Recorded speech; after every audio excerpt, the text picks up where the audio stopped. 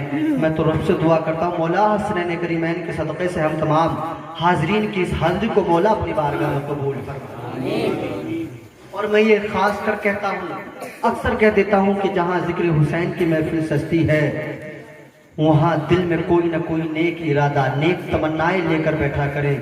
اپنے گھر سے جب چلا کریں تو دل میں نیک ارادہ لے کر کے چلا کریں کہ ہم حسین کی محفل میں جا رہے ہیں، اور صاحبو یہ وہ اس آقا کی محفل ہے جس آقا کی محفل میں بیٹھنے کے بعد اللہ تبارک و تعالی ہماری دعائیں قبول کر لیا گیا۔ تو ہم جب بھی ایسی محفل میں بیٹھیں دل میں کوئی نہ کوئی نیک تمنا رکھ لے، حسین کے صدقے سے دعائیں قبول ہوا کرتی ہیں۔ حضرات محترم کیوں نہ ہو، اما جناب جس کے والدین کا کردار اعلیٰ ہوتا ہے انہی کا تو بیٹا حسین ہوتا ہے۔ اما جن کا کردار ایسا ہے، مدینہ منورہ کی وہ سرزمین جو میرے آقا کا شہر، جس شہر میں میرے نبی کا گنبد ہے، وہ گنبد خضرا، وہی گنبد خضرا کا وہ شہر جس کو شہر مدینہ کہا جاتا ہے۔ حضرات محترم وہ مدینہ منورہ، وہ مدینے کی وہ مسجد جس مسجد کو میرے آقا نے اپنے مبارک ہاتھوں سے بنایا ہو، جسے مسجد نبوی کہا جاتا ہے، اس مسجد نبوی کے منبر پر میرے آقا وعظ فرما رہے ہیں، میرے آقا تقریر کر رہے ہیں، اپنے تمام کے تمام صحابہ اکرام کو سمجھا رہے ہیں۔ اما وہ کیسا ماحول ہوتا ہوگا، وہ کیسا وقت ہوتا ہوگا کہ منبر پہ کھڑے ہونے والا نبیوں کا نبی ہوتا ہے، اور منبر پر کھڑے ہو کر یعنی درس دینے والا آمینہ کا لال ہوتا ہو، اور سننے والا حضرت علی حیدر کرار ہوتا۔ جی میرے نبی واز فرما رہے ہیں، آپ کی تقریر کے دوران ایک انسان کھڑا ہوا، کھڑے ہونے کے بعد کہنے لگا یا رسول اللہ میں بھی کلمہ پڑھ کے مسلمان ہونا چاہتا ہوں، میں بھی کلمہ پڑھ کے مسلمان ہونا چاہتا ہوں۔ میرے آقا نے اسے اپنے قریب بلا لیا، کہا کیوں ہونا چاہتا ہے؟ تجھ پر تو کوئی زور ہم نے نہیں ڈالا، آج جو کہا جاتا ہے نا کہ اسلام جبرن پھیلایا گیا، اسلام کو تلوار کی بنیاد پہ آگے بڑھایا گیا، اسلام کو زبردستی لوگوں کے گلے پہ تلوار رکھ کے کلمہ پڑھایا گیا۔ ہم کہتے ہیں ارے نادانو، ابھی تم نے اسلام کے صحیح چہرے کو نہیں پڑھا ہے، ابھی تم نے اسلام کے صحیح چیپٹر کا مطالعہ نہیں کیا ہے۔ ارے جس دن تم اسلام کی صحیح تاریخ کو پڑھو گے تو اس دن تم ہی کہو گے، تم یہ نہ کہو گے کہ اسلام کو جبرن پھیلایا گیا ہے، بلکہ تم ہی کہتے نظر آؤ گے کہ اسلام کو تلوار کی بنیاد پر نہیں بلکہ اسلام تو میرے نبی کے اخلاق کی بنیاد پہ آگے بڑھا۔ سبحان اللہ بہت خوب، زندہ میرے باد۔ نبی کے اخلاق کی بنیاد پر میرے آقا نے ارشاد فرمایا کیوں؟ کہنے لگا آقا جس مذہب کی اور جس رہنما کی باتیں اتنی اچھی ہوں پھر اس کا مذہب کتنا اچھا ہو۔ میں بھی کلمہ پڑھ کے مسلمان ہونا چاہتا ہوں۔ میرے آقا نے اس آنے والے مہمان کو مسلمان کیا، کلمہ پڑھایا، اور کلمہ پڑھانے کے بعد میرے آقا نے دیکھیں مہمان کا حق دیکھیں، میزبان پر کیا ہوتا ہے۔ میرے آقا نے سب سے پہلے پوچھا بتائیے آپ نے کھانا کھایا ہے کہ نہیں کھایا؟ اب پریشان تو نہیں ہے آپ نے، ایسا تو نہیں ہے آپ بھوکے پیاسے ہو، کیونکہ اس وقت میں کئی دنوں کے فاتح ہو جایا کرتے تھے۔ اب میرے آقا نے جب اتنا پوچھا آنکھوں سے آنسو نکلنے لگے، اس کے رونے لگا، کہنے لگا آقا کئی دن سے کھانا نہیں ملا ہے، بھوکا ہوں۔ میرے آقا نے ارشاد فرمایا کون ہے جو اپنے اس مہمان کی مدد کرے گا؟ ہمارے یہاں مدد کرنے کا شوق اب سے نہیں ہے، تبھی سے چلا آ رہا ہے۔ ہمارے یہاں کوئی بھی کیسے بھی مدد کے لیے آ جائے قسم خدا کی اس کی جھولی بھر جایا کرتی۔ آج بھی علی اور علی کے نام سے اتنا صدقہ ساری دنیا میں بٹ رہا ہے، ساری دنیا میں بٹ رہا ہے کہ جس فقیر کو بھی آپ مانگتے دیکھیں گے وہ علی کے نام پر آپ کو مانگتا ملے گا، وہ حسن حسین کے نام پر آپ کو مانگتا ملے گا، وہ میرے نبی کے نام پر مانگتا ملے گا۔ ہم کہیں گے اے دنیا والے ارے تو کسی اور کے نام پہ کیوں نہیں مانگتا؟ دنیا میں تو بہت ہے، کسی کے بھی نام پر تجھے مانگ لینا چاہیے۔ تو مانگنے والا جواب دے گا، اے سننے والے سنو، ارے حسین کا صدقہ ساری دنیا میں بٹا کرتا ہے، اس لیے میں کسی اور کا نام نہیں لیتا، حسین کا نام لے کر ہی سارے زمانے والوں سے حسین کا صدقہ مانگ لیا۔ ٹھیک بہت بہت میرے آقا نے مسجد نبوی میں ارشاد فرمایا اٹھو اپنے مہمان کی مدد کرو، اپنے مہمان کی ضرورت کو پورا کرو۔ سب سے پہلے حضرت علی حیدر کرار کھڑے ہو گئے، کھڑے ہونے کے بعد اپنے سر کے امامے کو اتارا اور اتارنے کے بعد آپ نے اپنے نبی کے قدموں پہ رکھ دیا، کہا یا رسول اللہ یہ امامہ میں نے کلی بازار سے خریدا ہے، یہ ہمارا مہمان ہے، بہار کا ہے، میں اس کی مدد کے طور پہ اپنے امامے کو اس کے لیے دے رہا ہوں۔ حضرات محترم اتنے میں ایک صحابی اور کھڑے ہو گئے، کھڑے ہونے کے بعد کہنے لگے یا رسول اللہ میری اونٹنی مسجد کے دروازے کے باہر بن رہی ہے، اگر یہ پریشان ہے تو مدد کے طور پہ میں اپنی اونٹنی اس کے حوالے کرتا ہوں، یہ میری اونٹنی کو اپنے لیے اپنے پاس رکھ لے۔ میرے آقا نے ارشاد فرمایا تھا اے آنے والے مہمان سن، اب تیری سواری کا انتظام ہو گیا ہے، اب تیرے کپڑے کا انتظام ہو گیا ہے، پتہ کیا چاہتا ہے؟ کہنے لگا آقا، ہاتھ باندھ کر کھڑا ہو گیا، کہنے لگا یا رسول اللہ اس وقت نہ تو مجھے کپڑے کی ضرورت ہے، اس وقت نہ تو مجھے سواری کی ضرورت ہے، اس وقت مجھے بھوک لگ رہی ہے، سب سے زیادہ مجھے کھانے کی ضرورت ہے۔ یہ تو آپ بھی جانتے ہیں جب انسان کو بھوک لگ رہی ہو نا تو ایسے وقت میں اس کے سامنے نہ تو سواری کا کوئی سامان اس کے سامنے آ جائے تو اسے اچھا لگتا ہے، نہ کپڑا اسے اچھا لگتا ہے، اس کے سامنے تو کھانا آ جائے سب سے اچھا کھانا لگتا ہے۔ کہنے لگا اس وقت مجھے کھانے کی ضرورت ہے، مجھے اس وقت سواری کی ضرورت نہیں ہے۔ حضرات میرے نبی نے ارشاد فرمایا پھر تیری کھانے کا بھی انتظام ہوگا۔ میرے آقا نے حضرت سلمان فارسی کو آواز دی، سلمان فارسی کو اٹھایا اور اٹھانے کے بعد ارشاد فرمایا اے سلمان فارسی جاؤ اور اپنے مہمان کے کھانے کا انتظام کرو، اپنے مہمان کے لیے کھانا لے کر کے آؤ۔ سلمان فارسی عرض کرنے لگے یا رسول اللہ ذرا یہ تو بتا دیجئے گا کھانے کا انتظام کہاں سے کروں، کھانا کہاں سے لے کے آؤں، ذرا یہ تو بتا دیجئے گا۔ حضرات محترم سلمان فارسی سے جب اتنا کہا گیا کہ کھانا کہاں سے لے کے آؤں، حضرات میرے آقا کا دیکھیں جواب دیکھیں، میرے آقا کا جواب دیکھیں۔ میرے آقا نے ارشاد فرمایا اے سلمان مسجد کے باہر نکلو، جس کا دروازہ کھلا مل جائے اسی سے کہہ دینا کھانے کا انتظام ہو جائے۔ کیا کہا؟ کہ جس کا دروازہ کھلا ملے اسی سے کہہ دینا۔ اب سلمان فارسی نکل گیا، آپ کی سمجھ میں تو آ رہا ہے؟ تو پھر گھر کو کیسے دیکھیں؟ محبت سے بول دیں سبحان اللہ۔ سبحان اللہ۔ حسین کی محفل ہے، ذکر حسین کی محفل میں ہمیں اپنے چہرے پہ مسکراہٹ رکھنی چاہیے کیونکہ ہم اپنے آقا کا ذکر کرتے ہیں۔ حضرات سلمان فارسی نکل گئے باہر اور جب مسجد سے باہر نکلے تو دیکھ رہے ہیں کسی کا دروازہ کھلا مل جائے۔ آپ کی نظر جس دروازے پر پڑی تو وہ دروازہ بھی کسی اور کا نہیں، جی دروازہ کھلا ملا، وہ دروازہ بھی کسی اور کا نہیں تھا، وہ بھی داماد مصطفیٰ فاتح خیبر جناب حیدر حضرت علی کرم اللہ الوجہ الکریم ہی کا دروازہ تھا۔ اما جناب آج کا دور ہوتا تو آج تو انسان کہہ دیتا کہ میں نے مسجد میں چندہ دے دیا ہے، میرے دروازے کے آگے سے بھٹک کہ ابھی مسجد میں چندہ دے کے آ رہا ہوں، کبھی دوبارہ پھر میرے گھر میں لینے کے لیے آ جائے۔ مگر حضرت علی کا دروازہ، سلمان فارسی کو نبی کا قول یاد کہ آقا نے ارشاد فرمایا تھا جس کا بھی دروازہ کھلا مل جائے اسی کے گھر پہنچ جانا، کھانے کا انتظام ہو جائے گا۔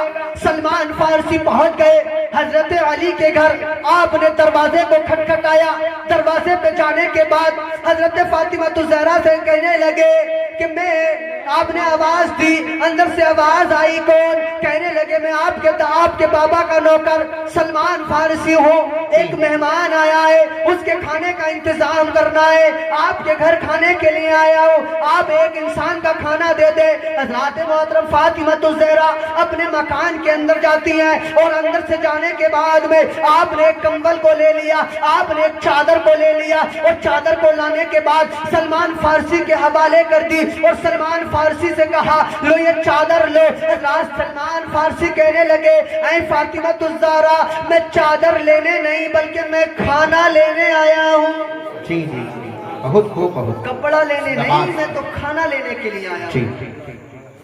تو آپ نے ارشاد فرمایا ہے سلمان آج میرے گھر خود فاقہ، کیا کہا؟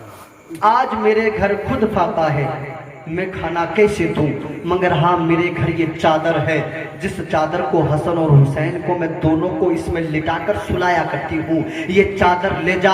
اور ایک فلاں بستی میں یہودی ہے جو پرانے کپڑوں کو گرمی بھی رکھتا ہے اور اس کی بدلے میں قیمت بھی دیتا ہے، جب تم اس کے پاس اس چادر کو لے کر کے چلا جا، چاہے تو وہاں گرمی رکھ دینا، چاہے تو اسے وہاں پر بیچ کر پیسہ لے کر کسی دکان سے کھانا خرید کر میرے بابا کی بارگاہ میں کھانے کو پیش کر دینا۔ سلمان فارسی کہنے لگے اے فاطمہ الزہرا میرے نبی نے تو مجھے اجازت دی ہے کہ جس کا دروازہ کھلا ملے اس کے گھر پہنچ جانا، اگر آپ کے مکان میں کھانا نہیں ہے تو کیا ہوا، چلو میں کسی اور اگلے مکان پہ سوال کر لوں گا، آپ اپنے کپڑے کو نہ بیچیں، میرے یہ ہمت کہاں سے ہو سکتی ہے کہ میں آپ کے مکان کے کپڑے کو بیچوں۔ حضرات فاطمہ الزہرا کہنے لگی اے سلمان یہ میرا حکم ہے تمہیں اور تمہیں میرا حکم ماننا پڑے گا، جاؤ اس کپڑے کو بیچ کر کے کھانا لے کے جاؤ، ورنہ کل قیامت کے میدان میں اعلان کیا جائے گا کہ جب ایک مہمان کو نبی کے دروازے پہ کھانے کی ضرورت تھی اور جب سلمان فارسی فاطمہ الزہرا کے دروازے پہ گئے تھے تو فاطمہ نے اپنے دروازے سے خالی لوٹا دیا تھا، اگر یہ منادی اعلان کرے گا تو پتا اس وقت میں میری نظر شرم سے جھک جائے گی، اور فاطمہ وہ ہے کہ جو کس کبھی بھی اپنے چہرے کو شرم سے جھکانا نہیں چاہتی، بلکہ فاطمہ وہ ہے کہ جب فاطمہ پل صراط کے راستے سے گزرے گی تو منادی اعلان کرے گا اے پل صراط کے آس پاس رہنے والوں اپنی نظروں کو جھکا لو، اپنی گردنوں کو جھکا لو، کیونکہ پل صراط سے آج خاتون جنت ملکہ فردوس حضرت فاطمہ الزہرا گزرنے والی ہے۔ جی جی نعرہ تکبیر، نعرہ رسالت، علماء اہل سنت، مولانا افتخار صاحب قبلہ عبادی، نعرہ تکبیر، نعرہ رسالت، سبحان اللہ۔ فاطمہ الزہرا گزرنے والی ہیں، فاطمہ کو دیکھ کر سب نظریں جھکائے، فاطمہ ایسا بننا نہیں چاہتی کہ فاطمہ کو بھی کہیں نظر جھکانا پڑے۔ جاؤ اس کپڑے کو جاؤ اسے دے دینا جس طریقے سے وہ چاہے۔ اب سلمان فارسی ادھر بابا کا فرمان ادھر فاطمہ کا حکم، آپ نے اس کپڑے کو لیا، پہنچ گئے یہودی کے دروازے پر، پہنچ گئے یہودی کے مکان پر، آپ نے وہ کمبل جو تھا یہودی کے ہاتھ میں دے دیا اور کہا لے اسے بیچنے میں تیرے پاس آیا ہو، تو گرمی بھی رکھتا ہے خریدتا بھی ہے، جس طریقے سے تو چاہے اس طریقے سے اسے اپنے پاس رکھ لے، مجھے پیسے دے دے۔ حضرات محترم وہ تو یہودی تھا، اس کا تو کاروبار تھا، اس نے کمبل وہ لے لیا اور لینے کے بعد اس کے بدلے میں وہ پیسے دینے کے لیے چل رہا تھا، اور جیسے ہی اس نے کمبل کی تہ کو کھولا اور جیسے ہی اس نے کپڑے کی تہ کو کھولا تو مچل گیا، کہنے لگا اے سلمان اگر کمبل تمہیں بیچنا ہی تھا تو پھر تمہیں اس میں عطر لگانے کی ضرورت کیا؟ جی جی سمجھ رہے ہیں آپ؟ جی کہہ رہے ہیں سلمان اگر کمبل تمہیں بیچنا تھا، کپڑا تمہیں بیچنا تھا تو پھر تمہیں خوشبو لگانے کی ضرورت کیا تھی؟ بغیر خوشبو کے لے آتے میں تو خرید لیتا۔ حضرات سلمان فارسی کہنے لگے نہیں، میں اس کپڑے پر کوئی خوشبو لگا کر نہیں لایا ہوں، میں اس کپڑے پر کوئی عطر لگا کر نہیں لایا ہوں۔ حضرات وہ یہودی کہنے لگا اے سلمان فارسی ارے خوشبو تو میں بھی بہت لگاتا ہوں، مگر میں نے آج تک ایسی خوشبو کسی عطر میں نہیں دیکھی جو تمہارے کمبل میں آ رہی ہے، آخر بیچنے آئے تھے تو خوشبو لگانے کا مطلب کیا ہے؟ تو